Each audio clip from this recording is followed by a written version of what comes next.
164 आणि 34 प्रमाणे गुन्हा दाखल करण्यात आलेला होता। सदरचा गुन्हा नंबर 12/2 चेंदवण या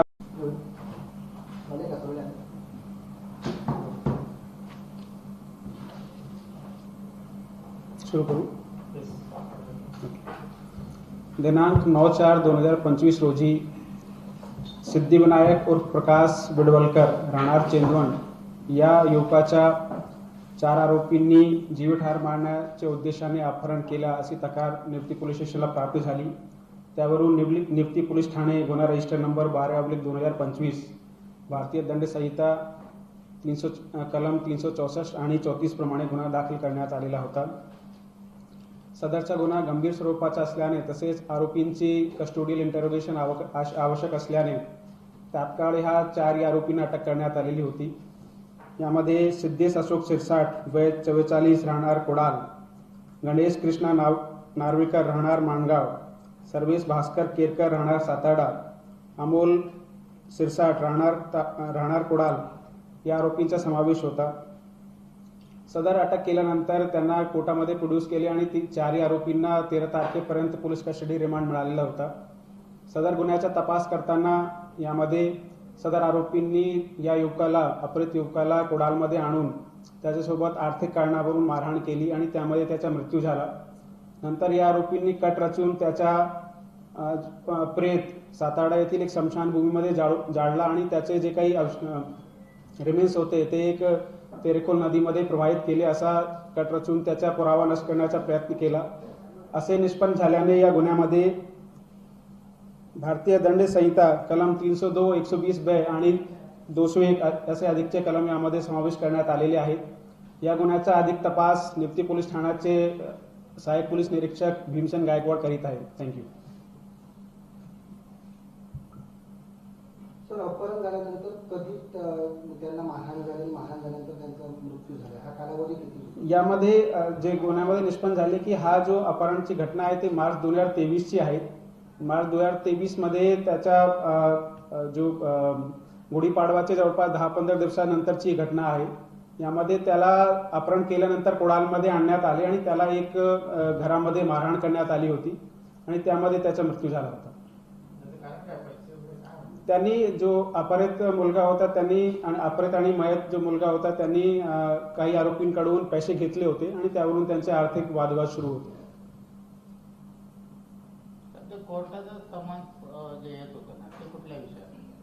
ये जो अपहरित मुलगा आहे यावर पण दारू वाहतुकी संदर्भात गुन्हे दाखल होते, त्या संदर्भात त्याला काही समन्स वगैरे निघाले होते।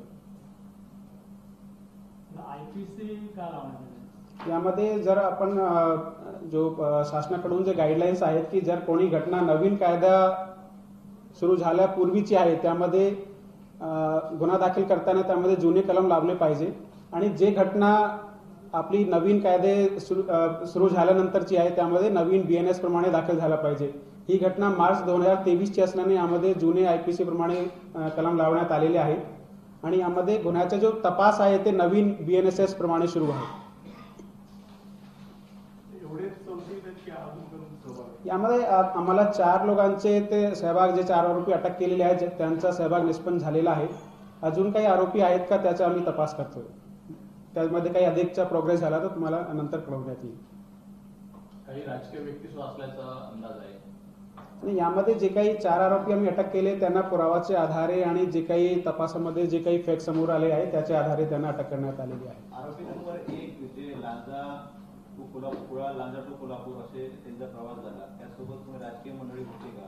त्यासोबत कोणी त्यांना मदत केली? यामध्ये कसं आहे की जो 3 आरोपींना आम्ही सिंधुदुर्ग मधूनच अरेस्ट केले होते आणि जो चौथा जो आरोपी नंबर 1 आहे त्याला आम्ही कोल्हापूर मधून त्याला अटक करण्यात आलेली होती। यामध्ये असं त्याला कोणी सहभाग केला वगैरे तसं काही प्रकार नाही। सर, जो आरोपी होता तो कोणाकडे तरी कामाला होता, जो मयत व्यक्ती आहे या आरोपीपैकी कोणाकडे कामाला होता का त्याचं नाव समजू शकतं? यामध्ये तो जो मयत होता ते सिद्धेश अशोक सिरसाट याच्याकडे कामाला होता। 2 वर्ष या प्रकरणात झाली, आता हे प्रकरण आपण करतो का डिले होण्याचं रिझन काय नाही, यामध्ये मी पण माझ्या अधिकाऱ्यांना विचारपूस केली। यामध्ये कुठल्याही प्रकारच्या मिसिंग कंप्लेंट किंवा कुठल्याही प्रकारची कोणाची तक्रार वगैरे यामध्ये आम्हाला आढळून आलेली नाहीये। तरी मी डीवायएसपीने सांगितलेलं आहे की यामध्ये कुठल्याही प्रकारचा जर असं काही आढळून आला असेल की यामध्ये असा प्रकारचा रिपोर्टिंग झाला होता किंवा त्याची दखल घेतली ते मी व्हेरीफाय करतो, पण अजूनपर्यंत आम्हाला काही तसा प्रकार आढळून आलेला नाही. सर, पण हे एक चर्चा आहे, कोर्ट 4 समन्स त्याला बजावतो ते संबंधित जो ज्याची मर्डर झाली त्याला, पण आपल्याकडून असं काय इन्व्हेस्टिगेशन झालं नाही का, तो कुठे आहे काय आहे? नाही, यामध्ये जनरली कसं आहे की काही सपोज आता कोण त्याला उचलून घेऊन गेले किंवा ते जर कुठल्याही प्रकारची तक्रार किंवा मिसिंग कंप्लेंट किंवा तो काहीतरी संशय आहेत अशा प्रकारचा आमच्याकडे पोलीस स्टेशनला किंवा तशा प्रकारची नोंद नाही. नाही, पण कोर्टाचा समाज ज्यावेळी येतो ना त्याच्या आपण त्याच्या घरी जातो ना, ते सुद्धा पोलीस नाही, त्यामध्ये बरोबर आहे आपलं म्हणणं आहे की जेव्हा समन्स वॉरंट निघतो कोर्टामधून तेव्हा ते बजावणीसाठी आमचे लोक जात आहेत आणि जेव्हा तो भेटून येत नाही तेव्हा आम्ही त्यांच्या नातेवाईकांची विचारपूस करतो की तो कुठे आहेत. जनरली ते सांगतात की तो कुठेतरी गेलेला आहे किंवा ते सांगतात की तो आता नाही आहे, तर त्यामध्ये ते मिळून आलेला नाही अशा प्रकारचा त्यामध्ये कोर्टामध्ये रिपोर्ट मी पाठवतो. तर आता जी आहे त्यांची मागणी जी आहे त्यांनी हा एफआयआर दाखल केली आहे, त्यांनी ही तक्रार दाखल केली आहे, त्यांच्याकडे विचारपूस केली असता त्यांचं म्हणणं असं आहे की आमच्याकडे समन्स बाबत असं कोणताही अधिकारी आलेला नाही. जर तुम्ही म्हणताय की आम्ही जर 4 समन्स आहेत ते तुम्ही देऊन तुमचे जे पोलीस कर्मचारी आहेत ते घेऊन जातात, त्यांच्याकडे विचारपूस झाली तर ते सांगणार तरी कधी? नाही, यामध्ये कसं आहे की जसं आम्ही पण माझ्या अधिकाऱ्यांना विचारले की त्याचे घरामध्ये त्याचे जो नातेवाईक आहेत, एक त्याची मूक बधीर मावशी आहे आणि एक जो चुलत मामी ज्याची फिर्याद आपण गुन्हा दाखल केलेला आहे. आम्हाला कोणाही त्याच्या जवळचा खूप नातेवाईक वगैरे नाही आहे आणि कोणी असा खूप सांगण्याच्या परिस्थितीमध्ये आता पण जे गुन्हा दाखल केला त्यामध्ये पण त्याची मावशी वगैरे इशाऱ्यामध्ये बतातीये, पण त्याला पण असं बोलता येत नाही, ऐकता येत नाही, त्यामध्ये ते थोडासा अडचण होती. पण यामध्ये मी आपल्याला सांगतो की जे काही असेल मी डीवायएसपीना परत एकदा पूर्ण व्हेरीफाय करून यामध्ये काही प्रकार आहे का, असं काही कोणाकडून रिपोर्टिंग झाला होता किंवा काही झाला होता त्याची दखल घेतली नाही, ते आम्ही व्हेरीफाय करू. यामध्ये काही व्हिडिओ व्हायरल होते त्याच्या काही तपासामध्ये उपयोग होणार आहे? यामध्ये एक व्हिडिओ आहे तो जून 2022चा आहे, ते आम्ही तपासामध्ये समावेश केलेला आहे, त्याची दखल आम्ही घेतलेली आहे. व्हिडिओ एकच आहे किंवा असे अनेक व्हिडिओ आहेत? आम्हाला तरी एक प्राप्त झाला आहे. हां, अजून काय असेल तर आमच्याकडे पोहोचवा, आम्ही ते त्याचं व्हेरीफाय करतो, तपासामध्ये ते समावेश करतो. तर आपलं छोटासा जिल्हा आहे आणि छोटी गाव व खेडेगाव आहे. पोलीस पाटील हा तिथला महत्वाचा माणूस. येस, तो घराघरात प्रत्येकाच्या रोज त्याला बातमी. येस, तोच व्हेरीफाय करण्याची गोष्ट आहे की जर नातेवाईकांकडून काही रिपोर्ट नाही झाला तर बरीचशी यंत्रणा आहे, त्यांनी तरी जे गावावरची यंत्रणा आहे त्यांना सहज समजून येते, आम्ही ते व्हेरीफाय करू. तुमचा अधिकारी आहे, तुमचा माणूस आहे. पोलीस पाटील हा रेव्हेन्यू डिपार्टमेंटचा. येस, त्याच्याकडे जर माहिती मिळत असेल तर मग काही यंत्रणा काय उपयोगी नाही. येस, आपलं म्हणणं बरोबर आहे. एक गोपनीय म्हणून तुमच्याकडे येस येस येस नाही, यामध्ये मी आपल्याला परत सांगतो की यामध्ये कुठल्याही प्रकारचा कोणाकडूनही काही दिरंगाई किंवा तसं असेल तर मी प्रॉपर त्याचा कॉग्निजन घेतला जाईल असं मी आपल्याला सांगतो. काल साहेब तुम्ही म्हणतात ना आमची यंत्रणा प्रामाणिक काम करते आणि सगळे पोलीस काम करतात, आपली गोपनीय यंत्रणा काय करते? नाही, प्रामाणिकपणा आणि गोपनीयता असं काही की कोणाचा वाईट हेतू यामध्ये असा आहे असा खूप सांगणे खूप अर्लियर आहे, पण यामध्ये अगर कोणाकडून काही दुर्लक्ष झाला असेल, दिरंगाई झाली असेल त्याची आम्ही दखल घेतो.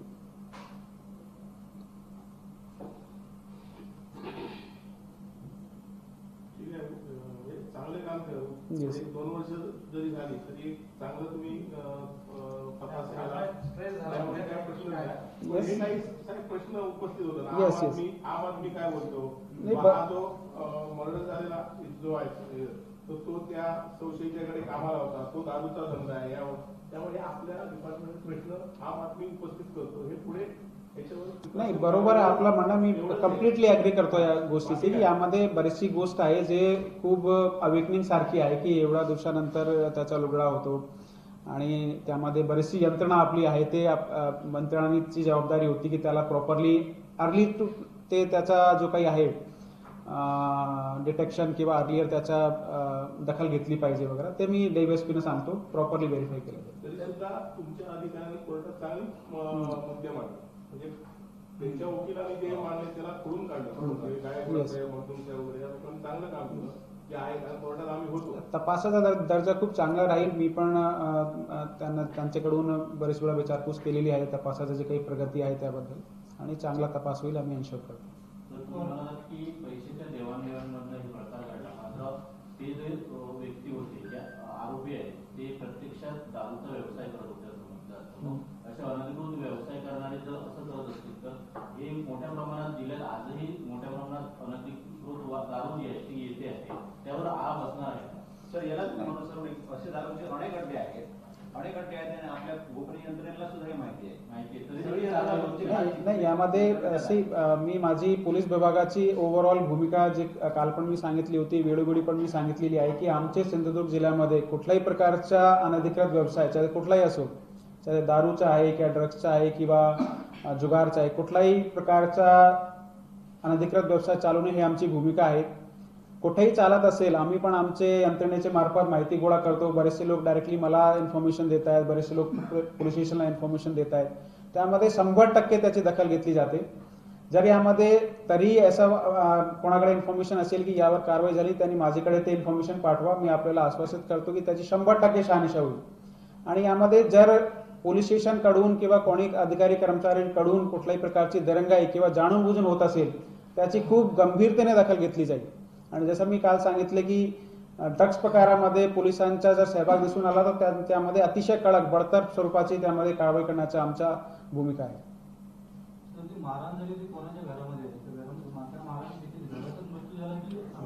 यामध्ये जे आतापर्यंत तपासामध्ये जो निष्पन्न झाला की अमोल सिरसाटचे घरी त्याला आणण्यात आले आणि तिथे त्याचा मारहाण करून मृत्यू झाला. काल मी पालकमंत्र्यांना एक प्रश्न विचारला होता आपण होता सरांना की आपल्याकडे पूर्वी अशा बैठका होत होत्या, आपलं स्टेट सिंधुदुर्ग, बेळगाव आणि गोवा या तीन स्टेटच्या लोकांच्या अधिकाऱ्यांच्या वरिष्ठांची बैठक होत होती आणि देवाणघेवाण होत होती माहितीची. तुमच्याकडचे गुन्हेगार तिकडे जातात, पलीकडे तिकडचे इकडे येतात आणि या दृष्टीने एक वेगळा तुमच्याकडे डाटा असायचा त्यावेळेला. तुम्हाला 10 वर्षापूर्वीची गोष्ट आहे. त्यानंतर ती प्रॅक्टिस बंद झाली. पालकमंत्र्यांनी तो वेगळा प्रश्न समजून नाही घेतला. ते म्हणाले की सीएमची होता, सीएमचा विषय ना आपल्या अधिकाऱ्यांमधला कॉर्डिनेशनचा विषय आहे. मी आपल्याला खूप जबाबदारीने सांगतो की जे आपले जवळचे राज्य आहेत गोवा आणि कर्नाटक, तिथले बॉर्डर एसपींशी मी ऑलमोस्ट डेली बेसिसवर कॉन्टॅक्टमध्ये आहे. जे आपले अक्षत आहेत नॉर्थ गोवाचे एसपी, भीमाशंकर सर आहेत ते बेळगाव रुरलचे एसपी आहेत, आपले कोल्हापूरचे एसपी आहेत, आपले रत्नागिरीचे एसपी आहेत, त्यांच्याशी मी on daily basis I am in contact. कारण वेगवेगळे असू शकतात, काही गुन्ह्यामध्ये मदत पाहिजे किंवा काही देवाणघेवाण करायचे असेल. मध्ये आम्ही आमच्याकडे एक अँटी नार्कोटिक सेल आमचे सिंधुदुर्ग जिल्ह्यामध्ये स्थापित केला की डेडिकेटेड सेल एसपी ऑफिसमध्ये पाहिजे, जे अशा प्रकारच्या गुन्ह्यांच्या सुपरविजन, माहितीचा सुपरविजन करेल. आणि हे जो आमचे LCBPI आहे ते त्याचे नोडल आहे. त्यामध्ये आम्ही डेडिकेटेड एक ऑफिसर आणि 4 स्टाफ दिलेला आहे की त्याचे आमचे क्राईम मीटिंगमध्ये प्रेझेंटेशन वगैरे पण केला जातो. ते पण गोवाचे अँटी नार्कोटिक सेल यांच्याशी सतत संपर्कात आहे की त्यामध्ये माहितीचं देवाणघेवाण होणे. एक आम्ही गोवा राज्य आणि बेळगाव रुरल यांचे सोबत जी माहिती गोळा केली, जवळपास 55 लोक असे आहेत जे आयदर त्यांनी आमच्याकडे गुन्हे केलेले आहेत किंवा त्यांनी गोवामध्ये गुन्हे केलेले आहेत किंवा जे कुठेही ते गुन्हे आहेत पण आपले जवळपास सिंधुदुर्गमध्ये किंवा गोवामध्ये राहतात. असे 55 लोकांना आम्ही डेली बेसिसवर मॉनिटर करतो. जवळपास आम्ही 25 ठिकाणे सिंधुदुर्गमध्ये आयडेंटिफाय केलेले आहेत की जिथे लोक जनरली गांजाचं सेवन करतायत आणि तिथे अतिशय छुप्या पद्धतीने कोणाला मी स्वतः त्यामध्ये एक मीटिंग घेतो 3-4 वाजता आणि नंतर त्यांना 2 तासाची तात्काळ टीम तयार करा, सगळ्या ठिकाणी पाठवा, अशा प्रकारची मोहीम आम्ही महिन्यातून 2दा तरी घेतो. अशा प्रकारचं आपला काम चालू आहे. बरेचशी गोष्टी आहे की पोलीस उघडपणे करतात, बरेचशी गोष्टी आमचे गोपनीय पद्धतीने चालू राहतात. मी सर्व आपल्याच्या माध्यमातून सर्व जिल्हावासियांना आश्वासित करतो की कुठल्याही प्रकारच्या ड्रग्सबद्दल किंवा अवैध व्यवसायाबद्दल त्यामध्ये कुठल्याही प्रकारच्या पोलिसांकडून कारवाईमध्ये कमी होणार नाही. अतिशय चांगल्या पद्धतीने आपला जिल्हा अवैध व्यवसायमुक्त, ड्रग्समुक्त व्हावे ही आमची भूमिका आहे. तर मला जी माहिती मिळाली त्याप्रमाणे जो ब्रिज आहे सगळं जे काय होतं ड्रग्स तिथून होतं आणि घोडामार्ग अस्नोडा होतो. कारण भोपाळ विमानतळ जवळ आहे आणि त्या परिसरात पेडणे आणि इब्राहिमपूर वगैरे या भागामध्ये मोठ्या प्रमाणात हा सगळं हे चालतं. ते सगळं घोडामार्गमधून येतं अशी बातमी त्यांनी आम्हाला काल माहिती मिळाली. कसं आहे की 2-3 प्रकारची माहिती असतात. एक असतात एक पिन पॉईंट माहिती असते की भाई फलाना माणूस करतो आणि इथे करतो. एक असते की भाई कदाचित या भागात असेल, एक असते की या शहराच्या आजूबाजू असेल. जे काही माहितीचं स्वरूप असते त्याप्रमाणे आम्ही आमची कारवाई सुरुवात करतो. जर पिन पॉईंट असेल तर त्यामध्ये कारवाई खूप लवकर होते किंवा खूप पिन पॉईंट कारवाई असते. जेव्हा थोडासा वेग माहिती असते त्याची शहानिशा केली जाते. बरेच वेळा आपण सक्सेसफुल होतो, बरेच वेळा होत नाही, पण आमच्याकडून प्रामाणिकपणे प्रयत्न होईल ही आमची पोलीस डिपार्टमेंटची भूमिका आहे. सर, दोडामार्गमध्ये रबर प्लांटेशन मध्ये गांजा लागवड होते असे काल बैठकीत विषय आला होता, काय त्याबाबत? आम्ही बरेच वेळा मी पण जेव्हा इथे जॉईन केला होता हे विषय मला पत्रकारांकडून आणि काही लोकांकडून समजले होते. त्यामध्ये मी दोडामार्गमध्ये रबर प्लांटेशनमध्ये बरेच वेळा आम्ही टीमे पाठवून त्यामध्ये अशा प्रकारची लागवड होते का, कारण मला वाटतं की एक 10-15 वर्षापूर्वी एक केस दाखल झाली होती तिथे. मी पण आता थोड्या दिवसापूर्वी एकदा स्वतः तिथे जाऊन आलो होते तिलारी भागात आणि दोडामार्ग भागात अशा प्रकारचे कंप्लेंट वगैरे जे आहे. जर यामध्ये कुठेही लागवड होत असेल आणि आम्ही पोलीस डिपार्टमेंटच्या माध्यमातून पण प्रयत्न करतो माहिती मिळवण्याचा, पोलीस पाटीलच्या माध्यमातून, बीट अंमलदार यांच्या माध्यमातून, आणि जर कोणाकडे काही इन्फॉर्मेशन असेल ते आमच्यासोबत शेअर करा. कसली प्रकारची असेल, सपोज किती वेग असली, किती आपल्याला या भागात असे आहे किंवा हे लोक करतात, ते माहिती आमच्याकडे द्यावं. मी 100% त्यामध्ये अतिशय कडक कारवाई होईल, मी आश्वासित करतो. सध्या आंबा व्यवसाय सुरू आहे आणि यामध्ये मोठ्या प्रमाणात बाहेरचे कामगार इथे येतात. या संदर्भात पोलीस स्टेशन कडून काय आयडेंटिफिकेशन होतं का? येणारे जे बाहेरचे आहेत, काही देशाच्या बाहेरचे लोक असतात, या संदर्भात तुमच्याकडून आयडेंटिफिकेशन होतं का? त्याची तपासणी केली जाते? नाही, यामध्ये आम्ही जानेवारी महिन्यापासून एक मोहीम सुरू केली की जे काही परप्रांतीय कामगार वगैरे येतात त्यांची कुठेतरी नोंद पोलीस स्टेशनला झाली पाहिजे. नॉट ओन्ली कामगार बट जसं कोणी भाडेकरू वगैरे येत आहेत, आणि त्यामध्ये आम्ही सर्व जे मच्छीमार संघटना आहे किंवा जे फळोत्पादक आहे त्यांची मीटिंग वगैरे घेतली आणि त्यांच्याकडे जे रेकॉर्ड आहेत ते बरेच रेकॉर्ड आम्ही आमच्याकडे प्राप्त करून घेतलेला आहे. तसेच जे काही भाडेकरू आहेत तिथले जो मालक आहेत त्यांची आपण माहिती गोळा करतो. आमची वेबसाईटमध्ये पण आम्ही एक आता फॅसिलिटी दिलेली आहे, कोणी भाडेकरूची माहिती ते त्यांना पोलीस स्टेशनला येण्याची गरज नाही आहे, ते वेबसाईटवरून पण ते माहिती भरू शकतात. यासोबतच परप्रांतीयांची माहिती पण आम्ही वेबसाईटवर ते ऑलरेडी टॅब उपलब्ध करून दिलेला आहे. आय डोंट नो ते सक्रिय झाले का, पण मी ते लवकरात ते ऑनलाईन पण सुरू होईल, ते आम्ही करतो. पण त्यामध्ये त्या लोकांची जे काही अशा प्रकारचे लेबर आणतात किंवा जो मी सांगितले की मच्छीमार संघटना आणि जो फलोत्पादक आहे त्यांच्याकडे जो डेटा आहे, त्यांच्याकडे जो ID कार्ड किंवा नाव वगैरे दिलेले आहेत ते आम्ही आमच्याकडे आता गोळा करतो. बरेच ठिकाणी खूप डेटाबेस आमच्याकडे झालेला आहे. डाटा आहे का एकत्रित किती आले आहेत कामगार? मी आपल्याला आता माझ्याकडे डेटा नाही आहे, पण आपल्याशी मी शेअर करू शकतो. मागच्या पत्रकार परिषदेमध्ये आम्ही पुन्हा हा प्रश्न विचारत होतो की ड्रग्स जो आहे ते इथले लोकल लोक आहेत की बाहेरचे? कसं आहे की यामध्ये असा बाहेरचेच आहे किंवा इथले आहेत, केस टू केस डिपेंड करतो की काही केसेसमध्ये आपल्या इथल्या लोकांचा सहभाग दिसतो, काही केसेसमध्ये बाहेरचा सहभाग दिसतो. पण बरेच वेळा असा आपल्याला दिसतो की जे मुले वगैरे मुली मुंबईला जात आहेत किंवा गोवाला जात आहेत त्या लोकांचा यामध्ये थोडा जास्ती सहभाग दिसतो. कुडाळमध्ये जे पकडले ते लोकलच होते. यामध्ये गोष्ट अशी आहे की जे आता तुमचे जे बरेच 5 स्टॉल आहेत जिथे पहिल्या गुटख्याच्या इथे त्यांचा व्यवसाय सुरू होता, असेच लोक या ड्रग्सच्या भक्तीत सहभागी आहेत. गमत काय होते, तुमचे हे पोलिसांचे जे बीट हवालदार आहे ते त्याला पहिल्यांदाच अलर्ट करतात ज्यावेळी तुमचे लोकल लोक दाड मारायला जातात त्यावेळी. त्याच्या आधी तुम्ही वेगळी यंत्रणा जर कारवाई केली, त्या सगळ्या स्टॉलवाल्यांची जर चेकिंग वेगळ्या माणसांमार्फत केलं तरच ते शक्य आहे, नाही तर होणार नाही. कसं आहे, यामध्ये 2 गोष्ट आहे की एक तो की जसं आपण सांगतो की बरेचसे स्टॉलवर चालतो, तो यामध्ये जर आम्हाला थोडा पिन पॉईंट माहिती मिळाली की कोणते स्टॉलवर आहे कसं.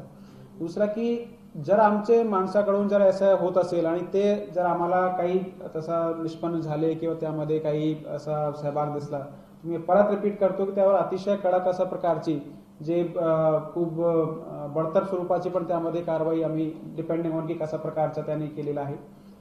दुसरं असं आहे की हे आपल्याला सर्वांना माहिती आहे की स्पेशली जो यंग मुली आहेत ते यामध्ये जास्ती टार्गेट केले जात आहेत. कारण त्यामध्ये तो यामध्ये आम्ही बरेचसे स्कूल कॉलेजमध्ये जाऊन आता आम्ही एक ग्रामसंवादमध्ये पण ते सुरू केलेलं आहे. आणि आताचा जो आम्ही 8 तारखेपासून एक ग्रामसंवादचा 3rd टप्पा सुरू केलेला आहे, त्यामध्ये 2च विषय घेतलेले आहे आम्ही. त्यामध्ये फर्स्ट विषय आहे की सिनियर सिटीजनचा जो हेल्पलाईन आहे आणि कक्षाच्या कामकाजाबद्दल, आणि दुसरा ड्रग्सबद्दल. मला आमचा जो प्रायोरिटी लिस्ट आहे त्यामध्ये जो आपला अंमली पदार्थाचा मुद्दा सिंधुदुर्ग पोलिसांच्या टॉप प्रायोरिटीवर आहे. यामध्ये डेफिनेटली आपल्याकडून वेळोवेळी आम्हाला इन्फॉर्मेशन भेटते. असंच पुढे चांगली प्रकारची इन्फॉर्मेशन मिळेल तर 100% त्यावर आम्ही कारवाई करू. आमची यंत्रणा ऑलरेडी अलर्ट आहे. तर जे 25 पॉईंट आपण फिक्स केलेले आहे त्यामध्ये कॉलेज आहे का शहरात आहे की ग्रामीण भाग पण आहे? नाही, मी असं डिस्क्लोज तो करणे उचित नाही आहे, पण यामध्ये असं हे ठिकाण असे आहे की जिथे लोक बसून गांजाचं सेवन करतात. त्यामध्ये 100% स्कूल कॉलेज नाही. आजूबाजू असेल पण मेन परिसर नाही. येस. जिल्ह्यातले जे सीसीटीव्ही मध्ये बंद होते ते पुन्हा कार्यान्वित झाले का? नाही. सक्षम आहेत का? काय See, मी आपल्याला परत यामध्ये देतो की आमच्याकडे 2-3 टप्प्यामध्ये सीसीटीव्ही बसवण्यात आलेले आहे. जो 2016 मध्ये जवळपास 200-250 कॅमेरे आमच्याकडे बसवण्यात आलेले होते. नंतर 2019 मध्ये काही कॅमेरे बसवण्यात आले, काही कॅमेरे 2020 मध्ये बसवण्यात आले आणि काही कॅमेरे 2022 चे आहेत. आणि काही कॅमेरे जो शासनाकडून जे पोलीस स्टेशनला बसवण्यात आलेले आहेत ते कंपनीकडून ते आहे. आता यामध्ये एक प्रॉब्लेम जो होतोय की आपले जे 2016 कॅमेरे आहेत त्यांचा थोडा काही ठिकाणी प्रॉब्लेम होतोय. आता प्रॉब्लेम काय होतोय मी तुम्हाला सांगतो की त्या कॅमेरे आता त्यांना जवळपास 9 वर्ष झालेले आहे. ते टेक्नॉलॉजी पण खूप जुनी झालेली आहे. त्यांना वारंवार दुरुस्तीची गरज पडते. म्हणजे आज दुरुस्त केला आणि 5 दिवसानंतर परत. आम्ही काय निर्णय घेतला की असे जे कॅमेरे आहेत त्यांना आम्ही फेज आउट करतो, मतलब त्यांना काढतो. कारण त्यामध्ये जेवढी त्यांची किंमत आहे त्यापेक्षा वर्षामध्ये जास्ती त्यांना मेंटेनन्स लागतो. लेकिन ते कॅमेऱ्यांची संख्या जवळपास 200 कॅमेरे आहेत. त्यांना एका वेळी बसवणे ते काही शक्य होत नाही, कारण त्याला मोठ्या प्रमाणात निधीची आवश्यकता आहे. काही मी माझ्या अधिकारात रिप्लेस करतोय, काही मी आता 4 प्रस्ताव आम्ही डीपीडीसीला सादर करतोय. त्यामध्ये एक प्रस्ताव आहे की आपले सर्व जो कोस्टल भाग आहे, जो आपले लँडिंग पॉइंट्स आहेत, आपले बीचेस आहेत, त्या ठिकाणी एक प्रस्ताव आहे. एक आपण आंबोलीमध्ये अजून सीसीटीव्ही बसवतो त्याचा एक प्रस्ताव तयार केला आहे. एक आपण आपला जो सिंधूर नगरी आहे, आपला हेडक्वार्टर आहे, तिथे सीसीटीव्हीचा अजून चांगला एक नेटवर्क राहील त्याचा एक प्रस्ताव तयार केला आहे. आणि चौथा आपला जो हायवे आहे, हायवेच्या ठिकाणी चांगले आपले सीसीटीव्ही राहिले पाहिजे अशा प्रकारचा मी 4 प्रस्ताव तयार केलेले आहेत. जसजसे आपल्याला निधी उपलब्ध होईल तशाप्रमाणे ते रिप्लेस केले जाईल. आज आपण जसं प्रेस घेतली आणि खुल्या चर्चा आपण चांगली करतोय, तिथून पुढे मला व्यक्तीची सूचना आहे की जर 15 दिवसांनी असं इंटरॅक्शन झालं तर आपल्याला मदत होईल, आम्हालाही काय माहिती शेअर करता येईल. आपल्याला जरी काय सांगण्याचं नसेल तर आम्हाला विचारण्याचं भरपूर असतं. नाही, बरोबर आहे आपला सूचना की यामध्ये वेळोवेळी संवाद झाला पाहिजे आणि वेळोवेळी संवाद आहे असं मी म्हणत नाही, संवाद नाही आहे. बरेचसे लोक आम्हाला भेटतात, बरेचसे लोक फोन करतायत. पण हा बरोबर आहे, जेव्हा काही महत्वपूर्ण असतो किंवा जेव्हा काही एसपी कडून खुलासा होणे आवश्यक आहे त्यावेळी मी प्रेस कॉन्फरन्स घेतो. काही वेळी मी माझे डीवायएसपीना सांगतो, काही वेळी प्रभारी अधिकाऱ्यांना सांगतो. काही महत्वपूर्ण प्रकरण असला तर मी स्वतः संवाद साधेल असं मी आपल्याला सांगतो. ठीक. आरोपी नंबर 1 हा हद्दपारच्या लिस्टमध्ये आहे का? येस, त्याच्यावर हद्दपार प्रस्ताव पाठवलेला आहे. ऑलरेडी पाठवला होता, पेंडिंग आहे. असे जिल्ह्यात किती हद्दपारचे प्रस्ताव आहेत? मी तुम्हाला माहिती देऊ शकतो असं माझ्याकडे रेडी नाही आहे. एक आता आम्ही हे पण यासोबत आता प्रश्न निघाला की आता आम्ही एक सुरू केलेली आहे की LCPI आम्ही 3-4 दिवसापूर्वी सांगितले होते की बरेचशे लोकांना हद्दपार केला जातो, पण बरेच वेळा 10 पैकी 1 हद्दपार माणसाला चेक केले तो घरी मिळून येतो. तर मी सांगितलेलं आहे की पोलीस स्टेशन प्रभारी अधिकारी LCB यांनी या लोकांनी आठवड्यातून 2दा तरी त्यांच्या घरी जाऊन किंवा त्याच्या मित्राकडून चेक करा. कुठल्याही प्रकारचा हद्दपार माणूस ज्याला हद्दपार केलेला आहे, आदेश निघालेला आहे, ते त्याच्या वास्तव्य त्याचा जो आदेश आहे त्याचं उल्लंघन होणार नाही. तर मला तसं सापडून आला तर मी त्या अधिकाऱ्यांवर पण कारवाई करणार आहे.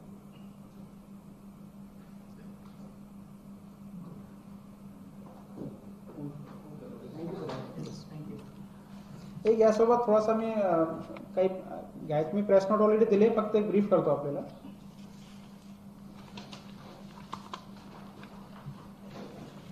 एक आपण काल रात्री आम्हाला एक इन्फॉर्मेशन प्राप्त झाली होती की काही एक कणकवली हद्दीत असलदे गावाच्या जवळ एक गाडी उभी आहे, संशयास्पद आहे. त्यावरून आपले LCBचे अधिकारी तिथे गेले आणि ते लोकांना व्हेरीफाय केले. त्यामध्ये 4 लोक मिळून आले. ते सर्व 4 लोक MP धारचे होते. थोडा संशय आल्याने त्यांनी गाडीची तपासणी केली. त्यांच्या गाडीमध्ये वेगवेगळे नंबर प्लेट्स मिळाले. त्यांचा जो वर्तन होता ते पण खूप संशयास्पद होता. त्यावरून त्यांना थोडा पूछताछ करायला सुरुवात केली. त्यांना पोलीस स्टेशनला आणले. नंतर त्यामध्ये आपले 3 गुन्हे बॅग लिफ्टिंग, जो ट्रॅव्हल्स मधून यांची वेगळी मोडस आहे की ते ट्रॅव्हल्स मधून बॅग लिफ्टिंग करतात। तसं आपल्याकडे 2024चे 1 गुन्हे आणि 2025चे 2 गुन्हे असे आपल्याकडे डिटेक्ट झालेले आहेत। आता यामध्ये आम्ही अशा प्रकारचे गुन्हे कुठे घडलेले आहेत राज्यामध्ये ते आम्ही माहिती सर्व घटकांना दिली। त्यामधून आपल्याला असं माहिती मिळते की एक पिंपरी चिंचवड में रावेत पोलीस स्टेशन आणि रायगडमध्ये खोपोली पोलीस स्टेशन यामध्ये पण हेच गुन्हेगार ते आतापर्यंत निष्पन्न झालेले आहेत। त्यांचं जे काही आहे ते त्यांची टीम येऊन ते तपास करणार आहे। अजून यामध्ये काही गुन्ह्यामध्ये या आरोपींचा सहभाग असण्याची शक्यता नाकारता येत नाही। तर अशा प्रकारे चांगला आपण एक टोळी जेणेकरून अशा प्रकारचे टोळीमध्ये काय असतो की एकदा त्यांनी सुरू केले जोपर्यंत ते पकडले जात नाही अशा प्रकारचे गुन्हे घडत जातात। आपण एक चांगली टोळी यामध्ये पकडलेली आहे। मी माझ्या अधिकाऱ्यांना सूचना दिलेली आहे की या लोकांशी जे लोक संपर्कात आहेत त्यांच्या कधी सिंधुदुर्गमध्ये वास्तव्य राहिलेलं आहे का ते किंवा ते आलेले आहेत किंवा त्यांच्या जे काही आमचे टेक्निकल तपास आहे त्यामध्ये अजून काही आरोप गँगचे मेंबर्स आहेत का, जेणेकरून अशा प्रकारची टोळी जी आहे त्याचा संपूर्ण आपण त्याला कंट्रोल करू शकतो असा आमचा प्रयत्न आहे।